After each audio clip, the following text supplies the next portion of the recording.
আমি একজন প্রবাসী সৌদি আরবের তায়েফ শহরে থাকি। কিন্তু 14 জানুয়ারি 2026-এর রাতটা আমার জীবনে সবচেয়ে ভয়ঙ্কর রাত। কারণ আমি এমন কিছু দেখেছিলাম যার কোনো মুখ ছিল না। আল্লাহর নাম নিয়ে পাশ কাটিয়ে গিয়েছিলাম, কিন্তু ওরা আমাকে ছাড়েনি। সেদিন যদি মা বাবার দোয়া না থাকতো আজ হয়তো বেঁচে থাকতাম না। আজকের ঘটনাটি আমাদের পাঠিয়েছেন একজন সৌদি আরব প্রবাসী। আমি উনার ভাষায় সম্পূর্ণ ঘটনাটি আপনাদের মাঝে উপস্থাপন করছি। আসসালামু আলাইকুম ভাইয়া। আশা নয়, আমার বিশ্বাস আল্লাহর রহমতে ভালো আছেন।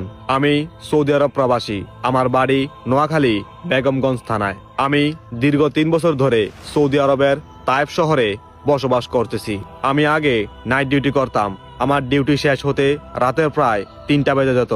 তখন আমি একা একা বাসায় ফিরতাম।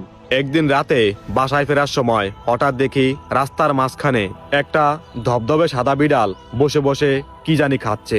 আমি বিড়ালটির দিকে তাকাতেই সেম একই সময়ে বিড়ালটিও আমার দিকে তাকায়। আমি খেয়াল করলাম বিড়ালটির একটি পা নেই, এমনকি বিড়ালটির চোখগুলো ছিল অস্বাভাবিক লাল। এটা দেখার পর আমার শরীরের পশম দাঁড়িয়ে যায়, কিন্তু আমি তখন আল্লাহর নাম নিয়ে পাশ কাটিয়ে চলে যাই। তখনও ওই রাস্তা থেকে আমার বাসার দূরত্ব আরো প্রায় 5 থেকে 7 মিনিটের। কিন্তু 2 মিনিট হাঁটার পর আমি ওই সেম বিড়ালটি আবারও দেখলাম রাস্তার মাঝখানে বসে বসে কি জানি খাচ্ছে। একটা পা নেই, এমনকি ওর চোখগুলো টকটকে লাল, তা আমি স্পষ্ট দেখতে পাচ্ছি। তখন আমি আরো বেশি ভয় পাই, কিন্তু মনে সাহস যোগাই। আমি যেহেতু মুসলিম, এসব আমাকে জয় করতে হবে, ভয় পেলে চলবে না। আল্লাহর নাম নিয়ে আমি আবার হাঁটা শুরু করলাম। এক পর্যায়ে আমি আমাদের কোম্পানির বাসার সামনে এসে পৌঁছালাম।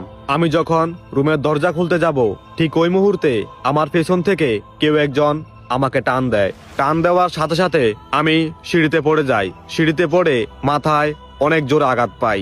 আমি যে ওখান থেকে উঠবো কিংবা সাহায্যের জন্য কাউকে ডাকবো ওইরকম কিছুই করতে পারছি না। তারপর আমার চোখ গেল দরজার দিকে। ওইখানে দেখি লম্বা কালো একটা অবয়ব দাঁড়িয়ে আছে।